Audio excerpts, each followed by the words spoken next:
Wanadamu sisi sote ni walemavu mbele za Mungu. Sisi tumepooza. Tumepooza kwa sababu gani? Ya dhambi. Tumepooza kwa sababu ya dhambi. Dhambi imetupooza. Kwa hiyo sisi, hakuna mtu anayeweza kusema kwamba sio mlemavu. Kwanza sisi ni walemavu wa viungo kawaida. Mimi nasema macho yangu hayaoni vizuri. Kwa hiyo mlemavu wa macho. Na mwingine hapo unaweza kuwa na ulemavu wa aina yako, si ndio? Kila mtu ana ulemavu wa aina yake. Lakini kuna ulemavu ambao wote tunao. Ulemavu wa dhambi. Ulemavu wa dhambi. Na sasa Kristo anasemaje? Kwa vile sisi ni walemavu wa dhambi, tunakuja tunaangalia anasema anaambiwa kale mezani kwa mfalme.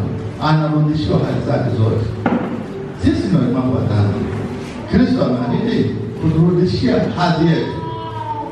Tulipotenda dhambi, Kristo alijitoa hadi afe kwa ajili yetu.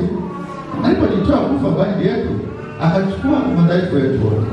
Daudi alichukua udhaifu wa Mephibosheth, akaamua kubeba na akamkaribisha kula mezani pake.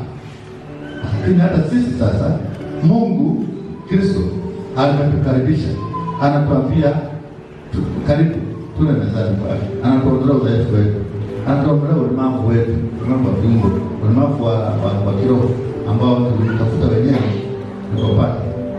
Fadhali Mephibosheth alipewa ulemavu wakati ule anakimbia. Yule mtumishi alikuwa yale alikuwa mlea, alikuwa akikimbia ili mtoto asiuawe.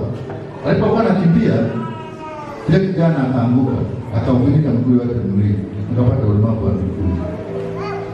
Shetani alikuja akatuteka, akatuletea ulemavu wa dhambi.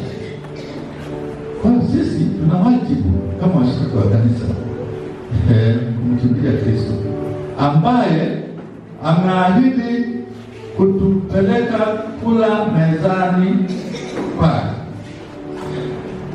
Tumetekwa katika dhambi ya ulimwengu huu. Tumetekwa. Sisi mateka. Mephibosheth alikuwa amefichwa.